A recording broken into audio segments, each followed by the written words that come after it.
Well, hey, I'm John Hart. Welcome back to Mr. America Hart. All right. Today, I have a special guest on my channel. I did a, lengthy interview with the infamous Dr. John Jaquish. I know. A lot of you guys are going to go, huh? Huh? Like this. Why? Because I just did a video about me being banned from certain YouTubers' channels, right? And Dr. Jaquish was one of them that suddenly I was banned just for asking a question. And it wasn't being offensive or anything like that. I just got banned. And so when the video hit, a mutual friend of ours contacted me and said, John, listen, Dr. John doesn't sound like him to ban you like this, right? And so he said, would you mind if I give him your contact information? And I said, no, go ahead. To Dr. John Jaquish's credit, the man was on the phone with me 20 minutes later and cleared it all right up. He has a social media group who handles his social media. And so in fact, I was mistakenly banned and reinstated, etc. Everything's good. And he wanted to be a guest on my channel, to even go further with it. And we had this great conversation about training that I had to have him on our channel, okay? Because he makes those X3 bands, right? X3 I've been asked about quite a bit between my comment sections and then also in other interviews where I thought about the bands. And from what I knew in principle, okay, I had a certain preconceived notion about it. And Dr. John is very, very good at explaining his position and explaining the science behind variable resistance and also how to take your training to a whole other level using his X3 bands. So I found it very interesting. So I did the interview and we went for quite a while. This coming up right now is part one of the interview with Dr. John Jaquish. Here we go. Thing, and they call that junk volume.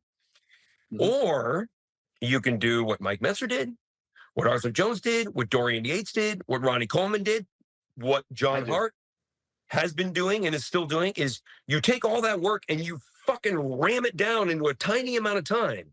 All right. Mm-hmm. I'm going right at it, John. I'm going right at it. Okay, Doc? All right. Guys, welcome back to Mr. America Hart. John Hart here, your host. I have today let me just how do I introduce him? I'm going to call him the oft misunderstood, okay? Dr. John, yes, Dr. John Jaquish, biomedical engineer, athlete, entrepreneur, has created a great product that we're going to discuss in a little while. Welcome to my channel, Dr. John. I'm honored to be here. I'm a huge fan. In fact, I've never done like a Mike Menser video, like what my take on Mike Menser and Arthur Jones was. Now, I'm one of my really dearest friends. If you look in Arthur's earliest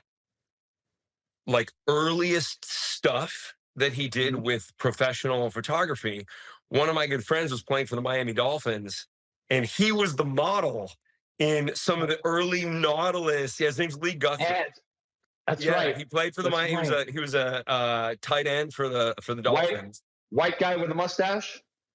He did have a mustache back then. Yeah. So wow, that is cool. That's super cool. Well, yeah, and I know stuff about Arthur that's just like all about his pet alligators and all that stuff. Yeah. Well, it's ironic because that you mentioned Arthur right out the gate, and I want the listeners, the viewers, to know that John and I, we have a unique introduction to each other. Literally, just happened quite fast, and I want to give a little background quickly to it, and that is that. I had seen Dr. John's TEDx talk wherein he was discussing variable resistance and his product that he has out now, the X3 band and the system. And when I saw it, I don't even remember if it was your video, Doc, or if it was on the TEDx platform. I'm being honest. I don't remember whose it was. I thought it was one of yours. And so, and as a matter of fact, it was yours. And what did I do? I made a comment. I just asked what you thought about Arthur Jones's variable resistance on his machines. And I thought, after hearing you, I thought, well, this guy's right in line with Arthur Jones. I mean, he's pretty close. Like, this is really something else. And instead, I got banned. Actually, whoever commented back to me, I know you've told me since that it was somebody who works for you that handles social media, but the comment I got back was, well, Arthur Jones had it backwards. And then I was banned when I tried. First of all, that's not true. Arthur Jones did not have it backwards at all. I mean, in fact, I'm doing the same thing that Arthur's doing, just at a different ratio. And what I told my staff to say, and I mean, they clearly misinterpreted, but usually they get it right, because cutting and pasting is a lot easier than writing your own answer. So I tell them, cut. If somebody brings up Arthur Jones, here's what you say.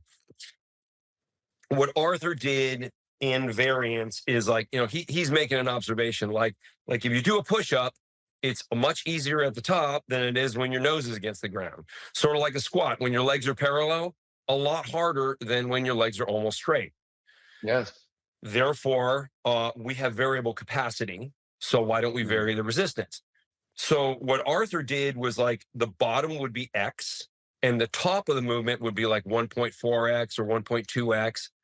And that made perfect sense at the time. But since then, there's been a lot of research showing higher ratio variable resistance. But the place that I'm coming from was through the development of my bone density medical device. So the bone density medical device, imagine the highest possible load exposure in the most optimized impact ready position. So this would be like, from a quadricep and glute standpoint, like 120-degree angle behind the knee. So your knee, just you'd call it like soft knees.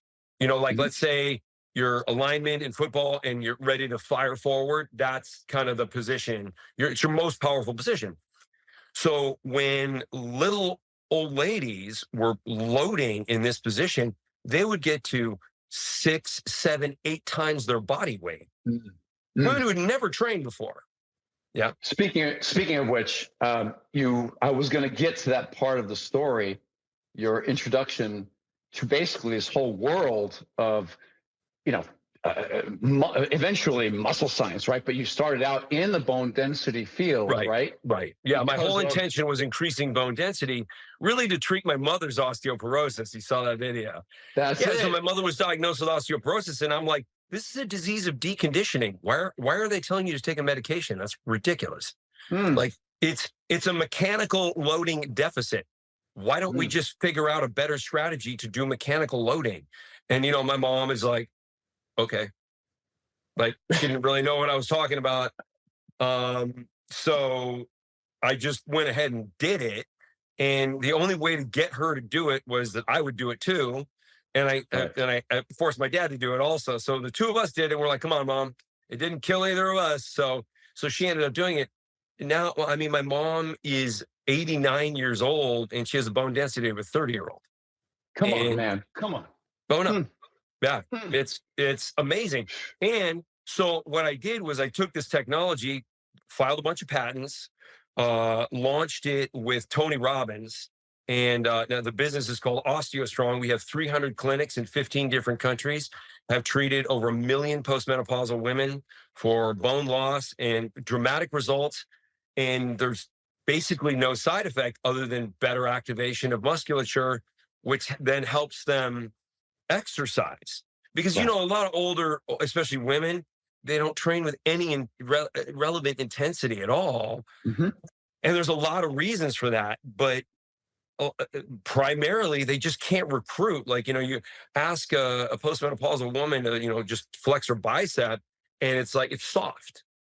And you're like, no, really flex it. And what they have is intramuscular fat, because they're just very deconditioned and they don't recruit muscle. Anybody that has intramuscular fat is really bad at recruiting muscle, which is more of a skill than it is a strength versus not strength thing. So you really got to get the muscle ready to recruit fibers much quicker.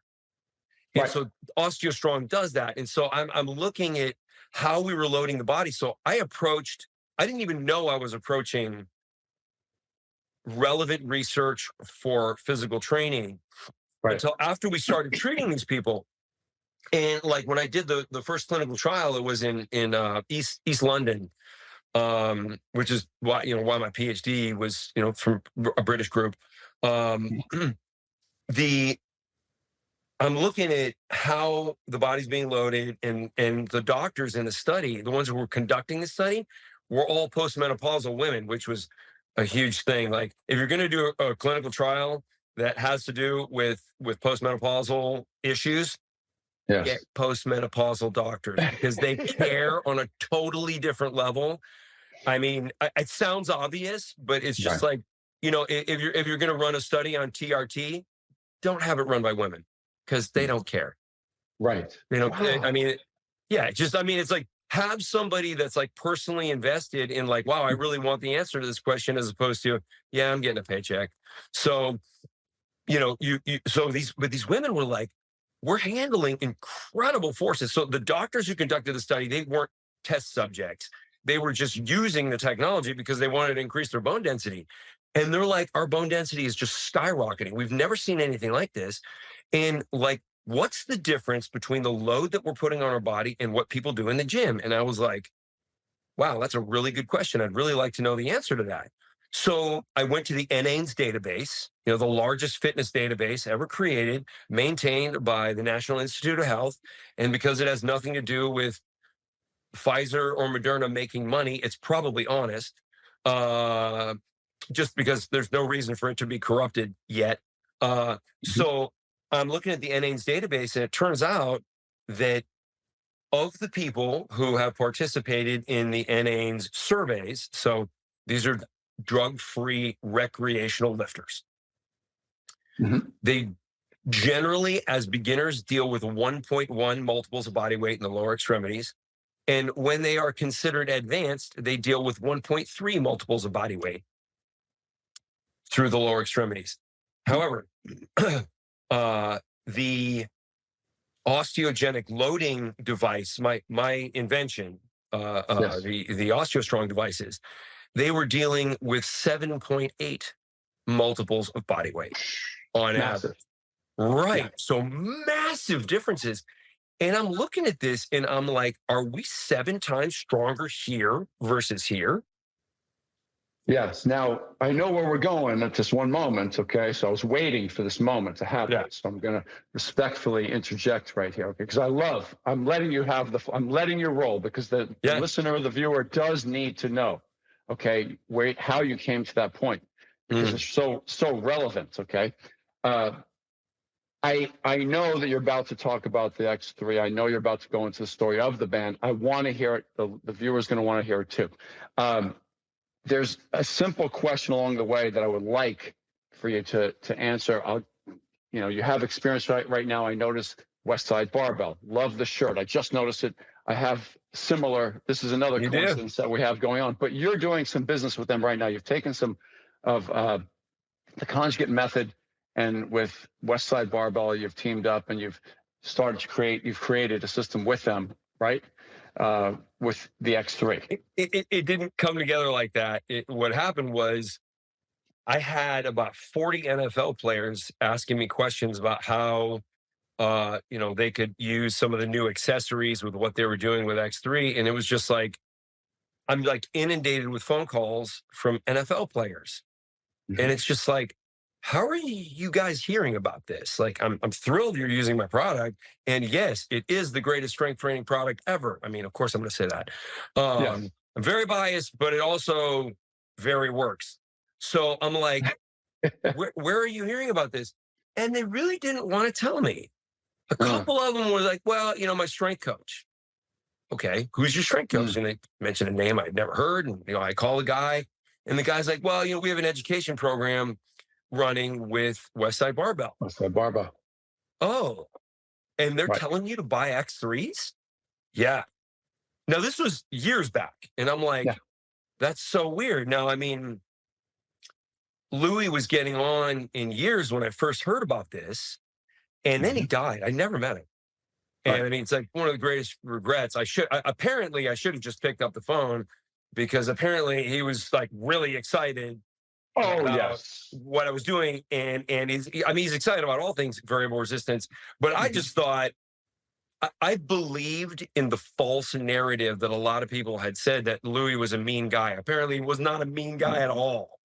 Not at Um, all. but the videos, made him look like sort of like a tough love coach, sort of like a Vince Lombardi. And I was like, I don't need another one of those in my life. I got plenty of those. Right.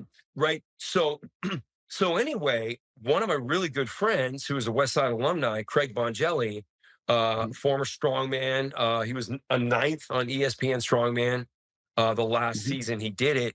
And we had been just associated via politics, because we did work with RFK. And so we were big RFK fans before he partnered with Trump. I'm sure I'm one of like 10,000 people that told him, hey, dude, you need to partner up with Trump, because like Right. you're not going to get elected by yourself.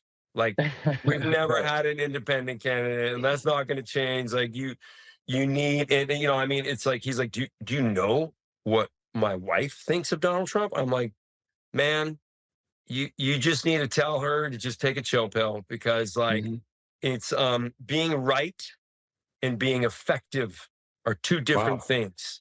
Wow. You Wow. need to focus on being effective, and Right. you're not going to do it on your own anyway. So, and Craig said the same thing to him. And like, what ended up happening, RFK did partner with Trump. And then Craig calls me one day and he goes, dude, coolest thing happened. I'm going back to Westside, because he was head of education at On It. And so he goes, I'm going to be head of education at Westside Barbell now. And, we're basically running the programming with all the strength coaches from the NFL. Like, Right. in some way, we're dealing with every single strength coach at every team. And I'm like, dude, how are you guys monetizing that? And, it was like, I mean, That's the entrepreneur in you right there. right. And, Awesome. and, Yeah. and it's just like, what if Westside Barbell could help absolutely everybody who was serious enough? So, Right. not 90% of the population, probably more like 10% of the population. Sure. Like, how many guys watch your channel and they're like, yeah, I'm fucking serious. And they ask you a couple questions and you're like, yeah, you are. Okay. Yeah. You, Yeah. you You can pick came to them the out right right away. place. Right. And so, the West Side program is like, if you're a soccer mom and you just want to make your glutes a little bit bigger and your quads a little bit bigger and your waist a little bit smaller, not for you. Not for you. You're right.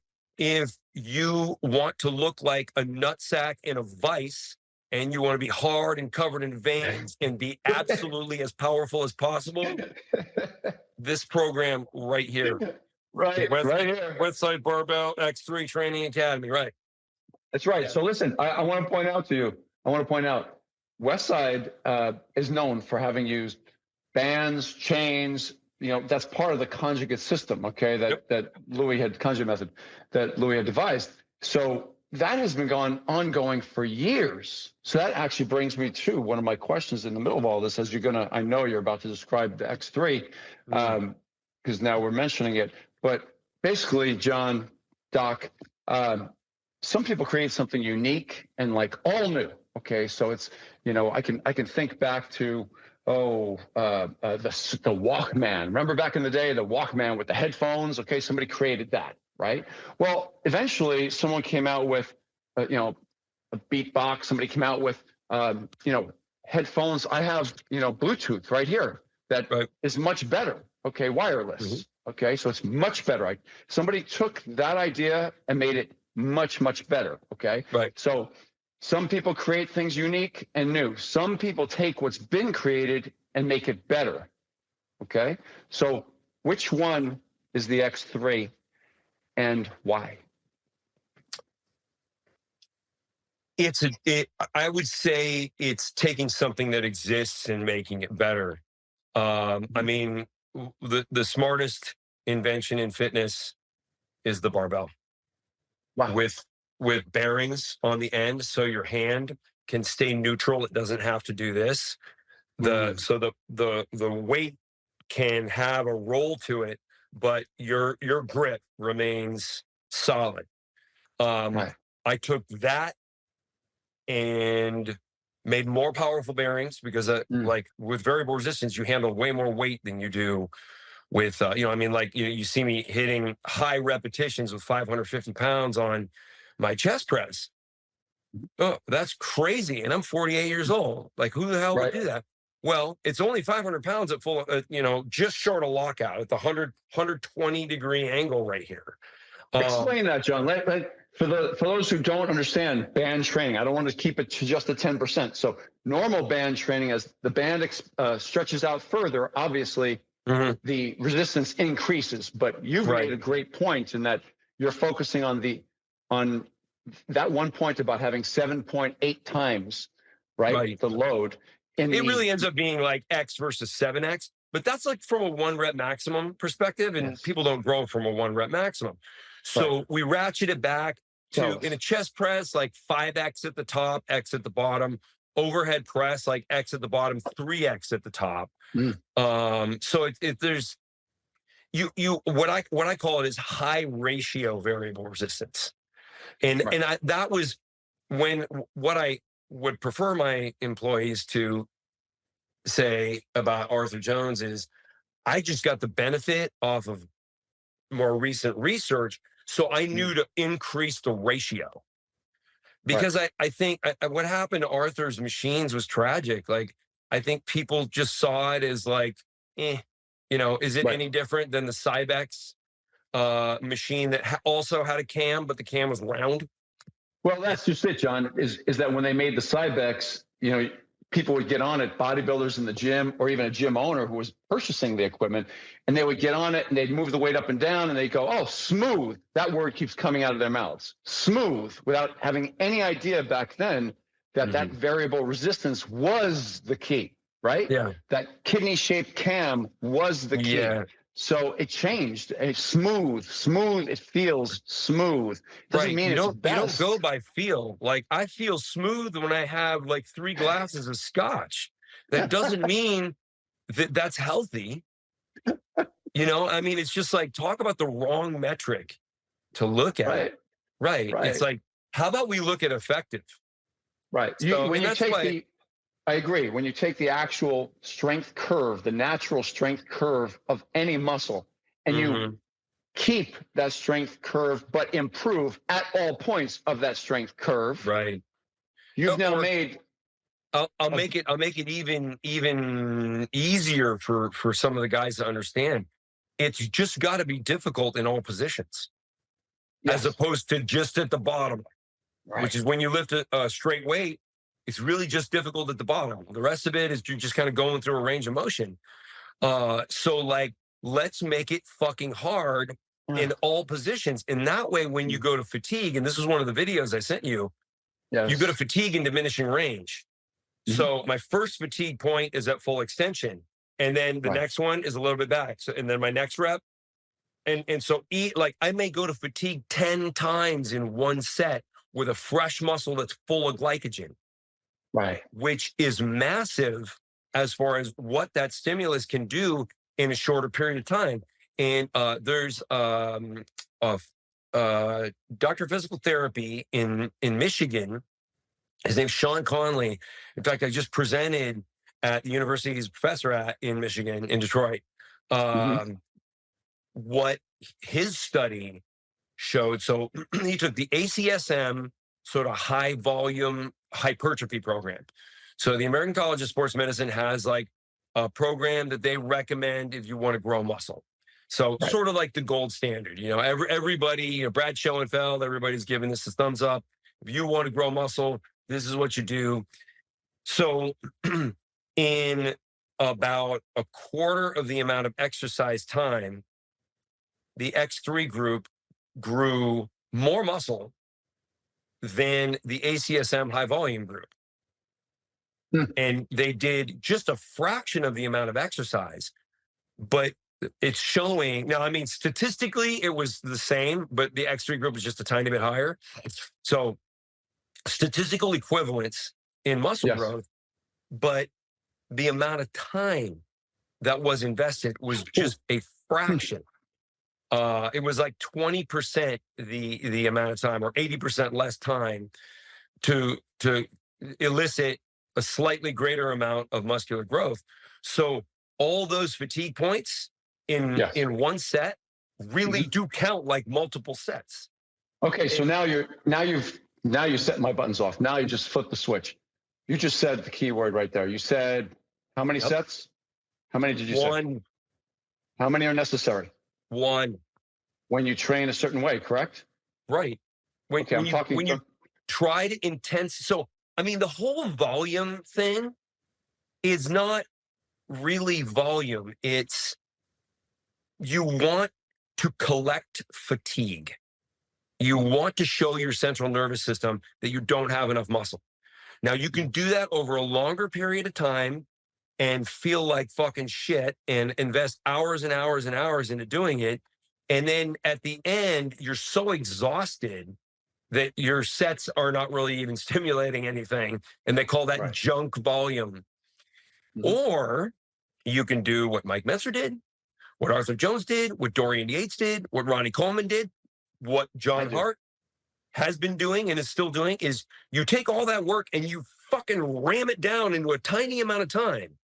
Because when you do that, you're actually using muscles that are full of glycogen that are ready to fucking go. Yeah. And then you exhaust there, and then it's all about just getting your protein and recovering. Okay, so this